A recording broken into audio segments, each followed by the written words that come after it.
Alam niyo ba, ano ba ang pagkakaiba ng bahay at tahanan? Parang na aayon sa sa sinabi ko na kanta, if you have later on pagkatapos nito ng service po natin, subukan yung hanapin yung kantang yon at it has a message tungkol sa katanungan ng bata na sabi niya tanong niya sa kanyang ama, "Tay, ano ba ang kinaiba ng bahay at tahanan?" Ang ama, hindi siya sumagot kundi naglakad ng konti, pumunta sa mesa, siguro nasa kusina sila, no?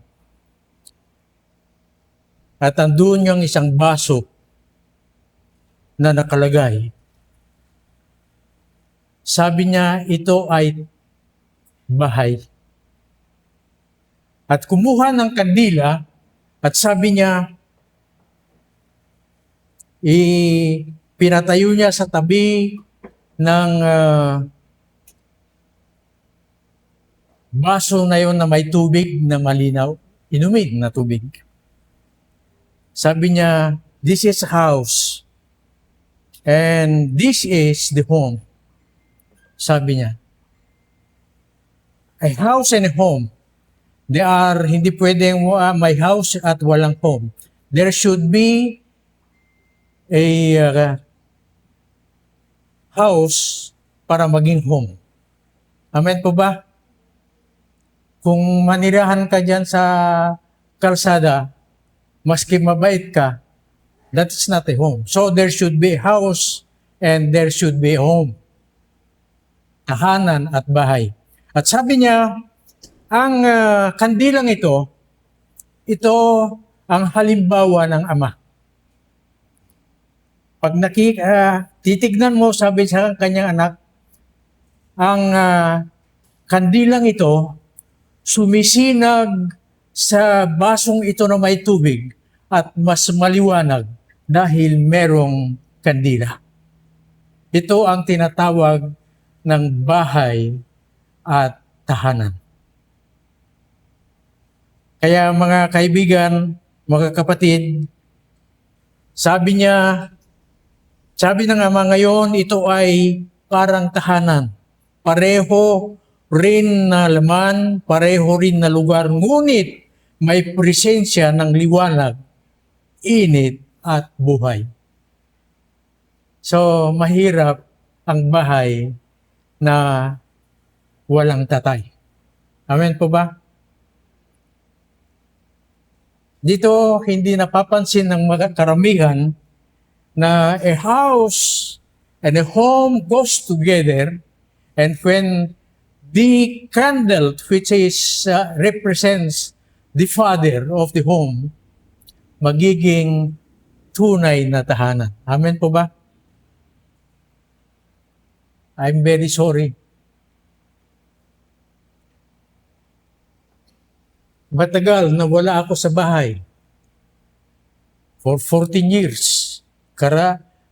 Every year, isang taon lang, ay isang buwan lang na nasa bahay ako. So, kulang yon. Pero, salamat, meron silang tatay at nanay habang wala ako. Hindi hindi yung kanta na napakasakit, Kuya Eddie, na tatay. Si nanay nila, siya na rin ang tatay. Amen po ba? So, sabi ng ama, ngayon ito ay parang tahanan, pareho rin ng laman, pareho ng lugar, ngunit may presensya ng liwanag. Ibig sabihin, ang tatay, ito po ay nagdadala ng liwanag. Mamaya, babasahin ko sa iyo ang ating text. Hindi pa tayo magsimula doon. This is not yet the sermon. So, tumingin siya ang kanyang anak at sinabi, "Anak, ang isang ama ay parang kandila. Kapag wala ang liwanag, ang lahat ay mananatili, ngunit nagiging malamig. walang direction, at walang init. Yan po ang explanation po natin na tunay what is a house and what is a home. At alam nyo, yung bata lumaki, nabitbit ang aral na iyon. Ang ama ay hindi lamang tagapagbigay ng material na pangangailangan. Maraming mga tatay dyan, ibinibigay ko sa inyo, bahala kayo. Hindi po yan pangangailangan lang. Kailangan nila ang home really need a candle to give them lights as well as warm inside the home. So, ito ang direction, ang sinasabi dito na ang kandila ay spiritual na init sa tahanan. Sa parehong paraan, tayo ay nagtitipon ngayon, hindi lamang mag-celebrate po tayo ng Father's Day, kundi para malaman po natin na ang ating pagiging ama ay disenyo ng Diyos. It is God's design. Hindi yung magpamilya ka, na iwanan mo na walang dahilan. Hindi pamilya, hindi tatay, na pag andyan ka, akala mo kung sino kang siga. Hindi ikaw ang siga. Pero, doon nga. Hindi po ganyan. I still remember my children when they were young. I treated them well, more than their mother, because their mother before was working. And I come home every now and then, every 3 days, nung nagtatrabaho ko sa base. So I bring them somewhere else. Kung minsan, maghunting pa kami kasama si Loida. Tagapulot po yan ng ibon niya na nalalaglag pag may tinatamaan si papa nila. So, that is the warmth, the light that will be given to our children. Manalangin muna tayo. Dakilang Diyos, kami po'y nagpapasalamat sa araw na ito na kami po ngayon ay nagdiriwang sa tinatawag na Father's Day. Ano nga ba ang Father's Day? Sino ang nagsimula nito? Maraming salamat, Panginoon, sa mga tatay na naririto ngayon at sa mga nakikinig sa online, Panginoon. We love you and we praise your holy name because it was you who placed us to be a father of our home, not only to provide for the needs of our family, but to give warmth and direction to our children. Bless us together, all together, even our mothers today, whose husbands has been gone, but they now act as a father of the family. Bless us all together today as we continue to listen to your message. In the name of Jesus, we pray. Amen.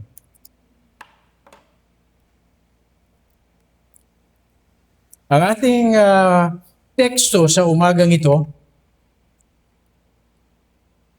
pero bago niyan, ang pamagat pala natin ay isang tunay, ang isang tunay na ama ay ayon sa disenyo ng Diyos.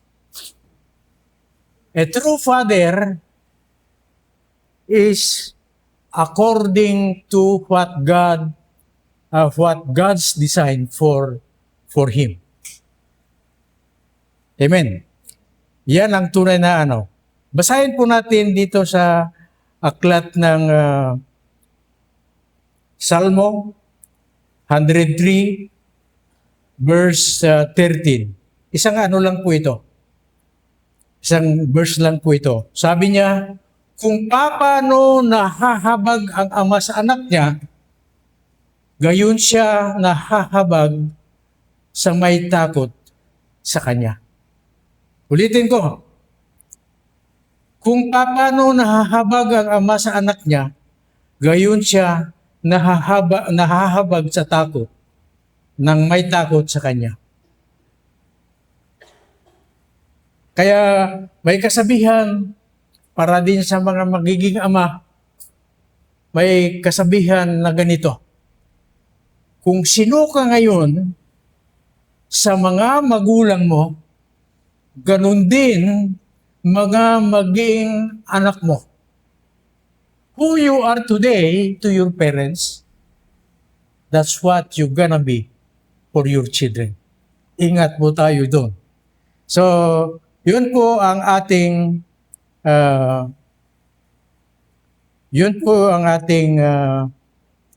text sa umagang ito.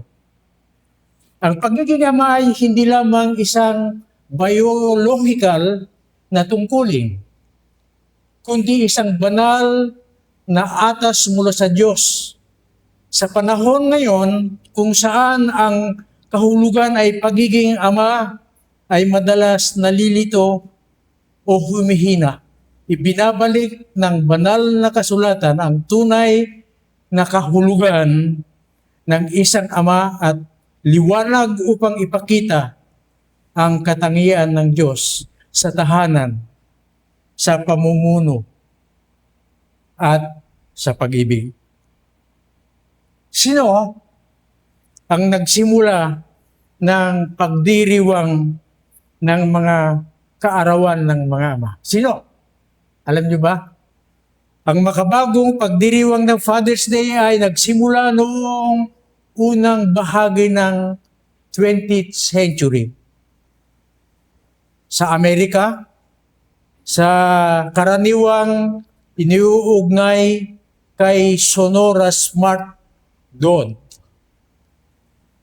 na nagnanais na parangalan ang kanyang ama na isang veterano ng Civil War na nagpalaki ng 6 na anak niya na mag-isa. Ito po si Sonora, babae po ito. Ngunit sa pananaw ng Biblia, ang pagdiriwang ng ama ay hindi bago man 2000 ay nagsimula na po ito, sapagkat ayon sa Biblia sa Exodus 20:12, sabi niya, igalang mo ang ama at yung ina.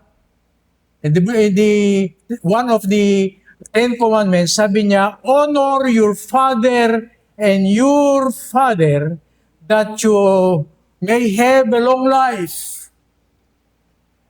Wala pong gamot nito na ginamit. You just honor your parents that your life will be lengthened. Wala kang iinumin doon. You just honor. At kung susuwain at lalabagin po ang banal na utos, it might be one way or the other, your life will be shortened. Hindi lamang yan sa Epeso. Sa 6:2, sabi niya na igalang mo ang inyong ama at ina, ito ang unang utos na may pangako. Anong pangako doon? You just honor your father and your life will be lengthened. Ang inyong buhay ay mapahaba. Sabi ko, Lord, ako ba ay naging mabait na bata? Ang alam ko ay hindi. Pero it is because when I became a Christian, I honor my father. Maraming mga anak na wala daw silang pakialam sa kanilang mga magulang na palakihin. Hindi naman pinapalaki ng magulang, di ba? Ibig sabihin, matulungan. They do not, sabi nila, biro mo, nakakahiya. Na pagsabi pa, pati sa internet, na they don't have the responsibilities for their children. Maybe, I don't know, kung sino ka nung ikaw ay bata pa. Nung ako'y naging Kristiyano na at namatay ang aking ama, how I wish pwede kong buhayin ang tatay ko para mapagsilbihan ko siya. Amen? Kaya mga tatay, today is not only a tatay for us to know that it is their day today, but it is for us to know that we need to give them honor for the glory of God. Sapagkat kung wala sila, ewan ko kung sino tayo. Praise the Lord. Ang unang pangako doon sa 20:12 ng Exodus. Kaya, bagamat ginawang formal ang lipunan ng Father's Day, matagal nang itinatag ng Diyos ang paggalang sa bilang pamumuhay at utos. Ano ang dapat na maging isang ama? Ito ay larawan o replika ng pagiging ama. Ang isang makadiyos na ama ay hindi nakabatay sa kapangyarihan o pangingibabaw, kundi sa pamamagitan ng pag-ibig at espiritual na pamumuno. Maraming tatay dyan. They did their best to bring their children to the best way they can, but they still fail. It is because they lack one thing.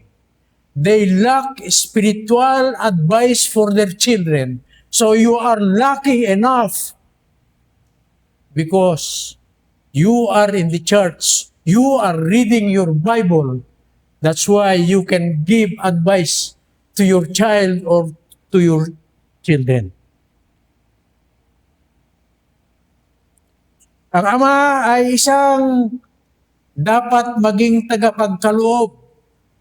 Ayon sa Timoteo 5:8, ang hindi nakakaloob para sa kanyang pamilya ay itinatakwil ng pananampalataya.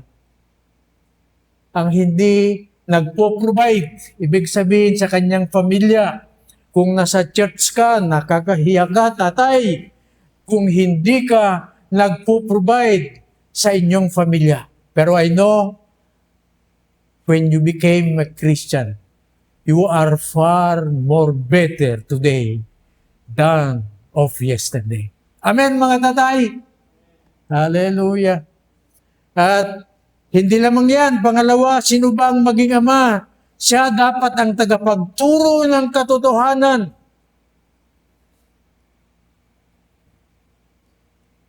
Mahirap yung magturo, no? Kung wala kang ituturo.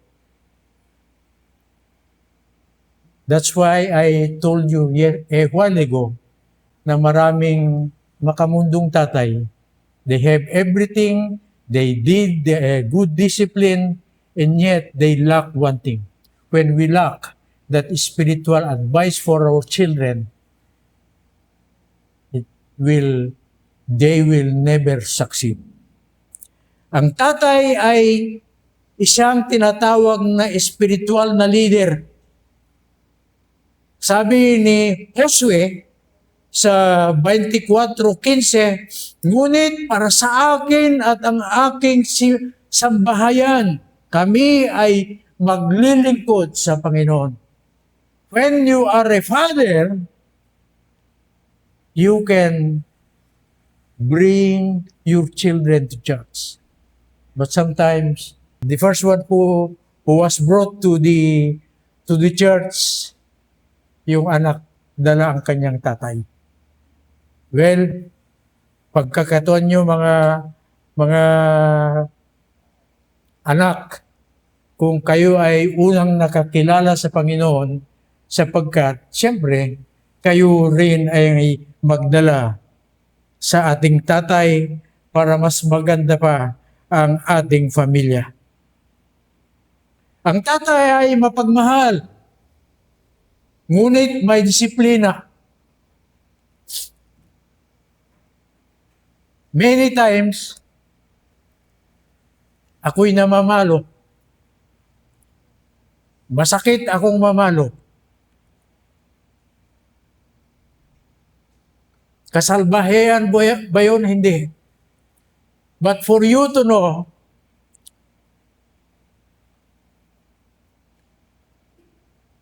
most of the time na ako'y namamalo, ako'y magtatago sa isang sulok at umiyak.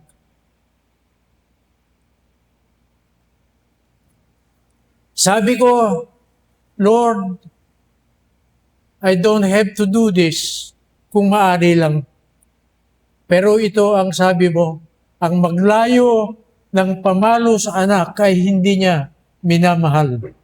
Ganon din sa atin, when we come to persecutions or troubles, testing of life, hindi naman ibig sabihin na hindi na tayo gusto ng Diyos.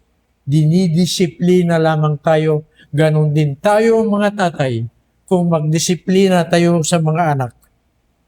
Ang Hebreo, sinasabi dito sa 12:6 na dinidisiplina ang Diyos ang kanyang minamahal. Gayon din ang Ama sa tamang paraan. Ang isang ama ay isang malinaw na larawan ng kaayusan ng Diyos sa loob ng tahanan. Pangatlo, 4 lang tayo. Kaya malapit tayong matapos ito. Pangatlo, mga tauhan ng Biblia bilang halimbawa na pagiging ama. Sino mga ito? Ang kasulatan ay nagbibigay ng mga halimbawang ama na matatag at may kahinaan upang ating tularan at pag-aralan. Hindi pala lahat ng mga tatay sa Biblia ay matatag. Meron din silang kahinaan. Ito po ay isa-isahin ko. Bagamat I will not mention them all, it is because if I do, maybe 2 o'clock, tapos na tayo. So, i-mention ko lang sa inyo mga tatay na may kahinaan at may katatagan sa kanilang pagiging tatay sa pamilya. Si Abraham ay ama ng pananampalataya. Itinuturo niya ang pagsunod at pagtiwala sa Diyos kahit ito man ay kasamang pagsubok ayon sa Genesis 22. Ang isang ama ay namumuno sa pananampalataya, hindi sa takot. Amen. Ang ama, mga kaibigan na nakikinig ngayon, o nakikinig o makikinig pa sa aking sinasabi sa inyo, bagamat merong mga tatay na malakas, meron din yung mga tatay na mahina. Meron din pangalawa, si Job.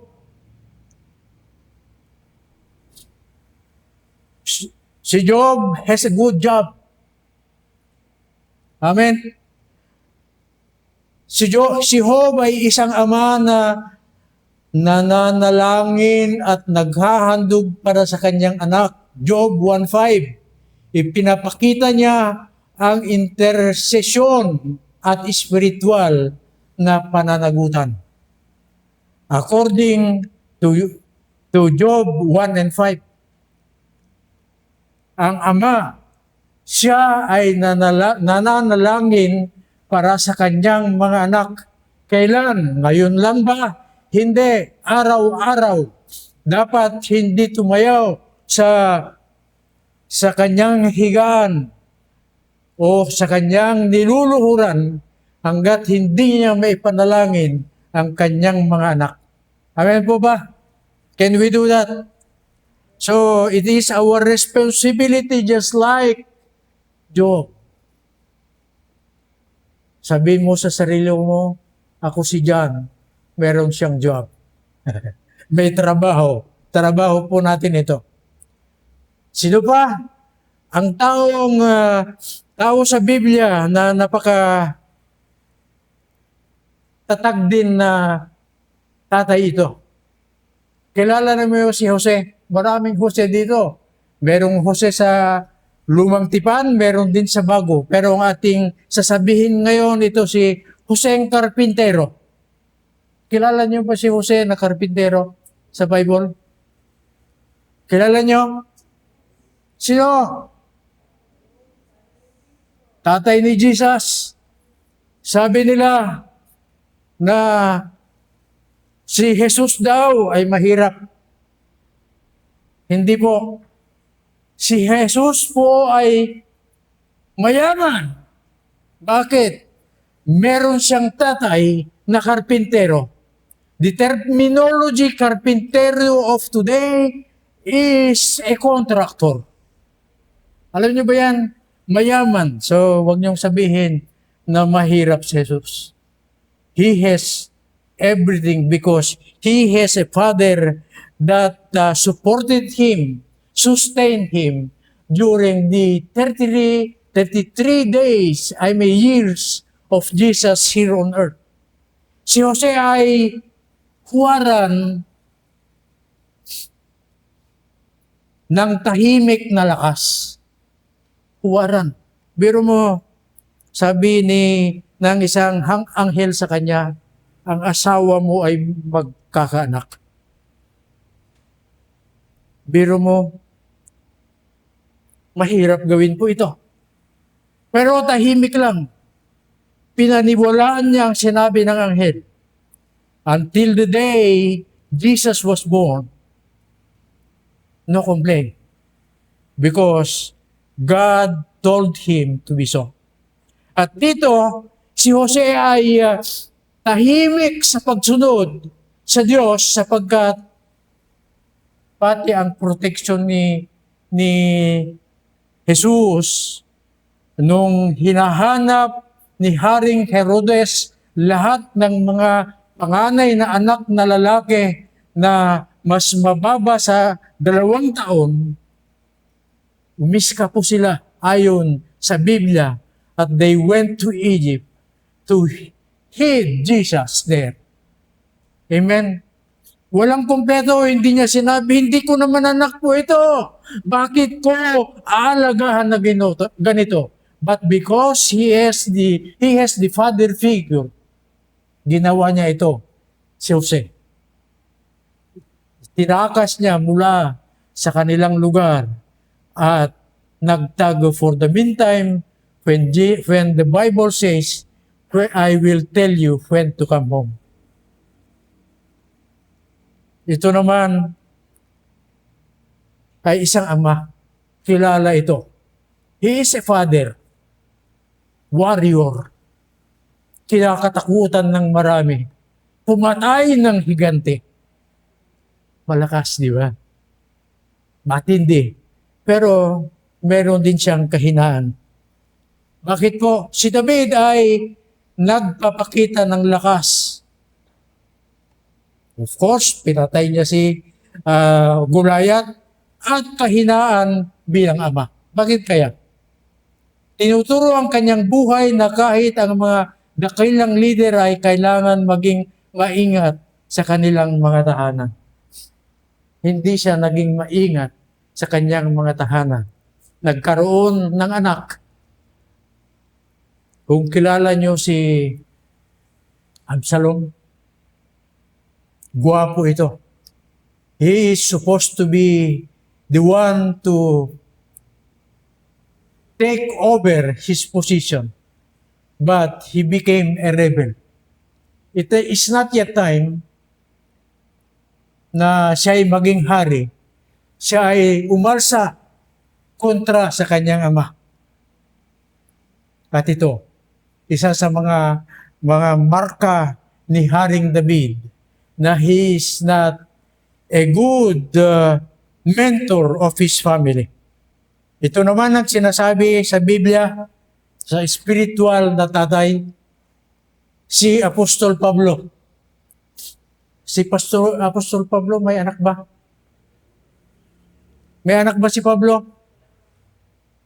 Wala.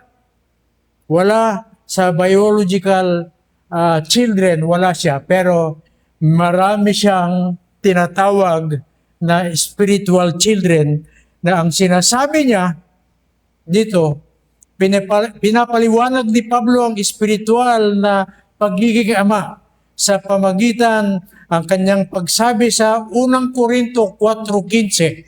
Ako ang naging inyong ama kay Kristo Jesus sa pamagitan ng Ebanghelyo.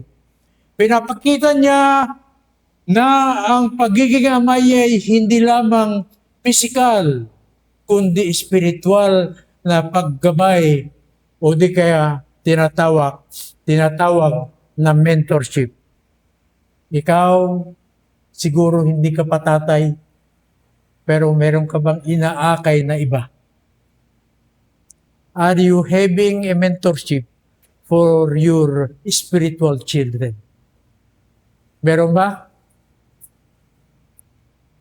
Kung meron, dalhin mo naman dito sa church sa mga susunod na ating pagtitipon. Amen? So, yan ang sabi ni Pablo, tayo ay magiging ama. At kung ikaw ang ama na may pamilya at meron ikaw din ang ama na may inaakay para sa Panginoon, ama ka rin ng espiritual. Kaya sinasabi ng mga karamihan na papastor, anak ko yan sa pananampalataya. Ayaw mo nang magkaroon ng anak, meron kang gantimpala pagdating ng araw. Kung bawal o hindi maganda ang maraming anak, depende yan. Pero sa pagiging Christian father, there's nothing wrong na magkaroon ka ng maraming akay, maraming i-mentor sa buhay na ito. Sapagkat those people you are mentoring, there are souls. At sabi sa Biblia na merong kagalakan sa kaharian ng langit, nagagalak ng buong kalangitan, pati mga anghel, kung merong isang kaluluwa na maligtas. Amen. So, be a spiritual father. Pang-apat, nasa bandang huli na po tayo. Ano ang sinasabi ni Jesus at ni Pablo tungkol sa pagiging ama? Ano ang sinasabi nila? May sinabi si San Pablo na inulit niya rin yung sinabi ni Jesus. Ganito ang sinasabi. Si Jesu Kristo, sabi niya patuloy na inihayag ni Jesus ang puso ng Ama. Ayon sa Juan 14:9, ang nakakakita sa akin ay nakita na niya ang Ama. Ibig sabihin, kung ikaw ay isang ama at nakikita nila ang buhay Kristiyano sa iyo, para na rin nila nakita ang Diyos. Amen po ba? Ulitin ko, kung ikaw ay isang ama,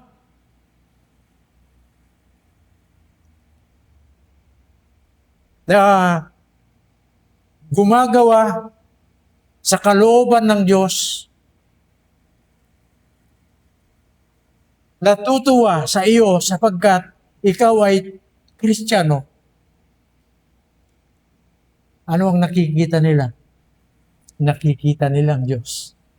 Amen? Kaya ang nakakakita sa akin ay nakita na rin ang Ama.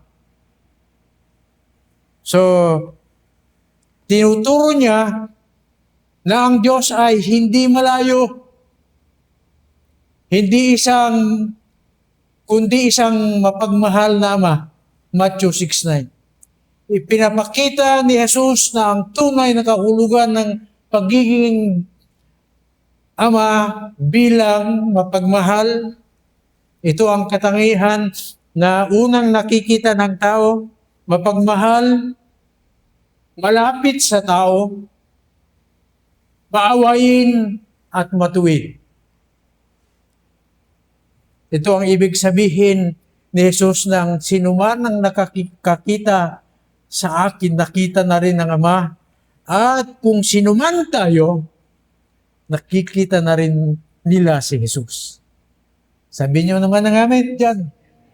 Hallelujah. Ang isang tunay na Ama sa lupa ay dapat nagpapakita ng ganitong katangian. Si Pablo naman, ayon sa Efeso 6:4, kayong mga ama, huwag ninyong bukawin sa galit ang inyong mga anak, kundi palakihin sila sa disiplina at aral sa Panginoon. Anong ibig sabihin nito? Huwag bukawin. Huwag mong diskurahin ang anak mo. Mahina na nga ang utak. Sinasabi mo pa sa karamihan na walang kwenta niyan. Sayang ang aking ibinabayad sa kolehiyo. Don't do that naman. Sapagkat alalahanin ninyo, may pamamaraan din ng Diyos kung paano matalino yan. Pagbasahin nyo ng Biblia, magiging matalino sila. Read the Word, sabi sa Bible, and you shall be wise. Amen? Napakaganda pa, mga kapatid, ang nagbabasa ng Biblia sapagkat ito ay nakakapagbigay ng katalinuhan. May maalala ko, merong isang mayaman na kilala ko. Meron silang kaisa-isang anak. Dahil kaisa-isa, they did all their best to give him education. Magmula sa elementary nung araw, wala pang kinder eh. Elementary, asikaso, lahat ng kailangan hanggang pagdating ng high school, yung bata dahil wala siyang utak. Itong mga magulang na ito, hindi nila sinasabi na mahina ang kukote niyan, mahina ang utak niyan. Walang kwenta, hindi sinasabing ganon. Kundi, they built him up. They were praying that someday, somehow, magiging professional ang kanilang mga anak. Pagdating ng high school, yung bata ayaw na niyang pumasok. Sabi niya, Nay, tay, wala ring kwenta. Hindi ayaw pumasok sa aking utak ang aral. Sinuyo ng sinuyo. Sabi ng ama at ina, anak, ibibilhan ka namin ng kotse mo, mag-aral ka na mag-drive para may sasakyan kang papasok. May kotse. Di ba? Bihira mga estudyante na may kotse. Bihira yan. Binilhan siya. Kaso, habang siya'y nagmamaneho ito, papasok. Nabangga at nabagok ang kanyang ulo. Na hospital, pero gumaling. After his recovery, he continued his college. When he graduated, summa cum laude.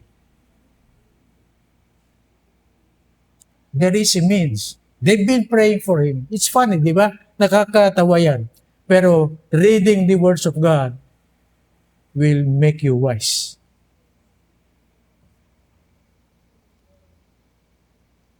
Kaya ibig sabihin yung Efeso 6:4, huwag abusuhin ang kapangyarihan dahil ikaw ay tatay.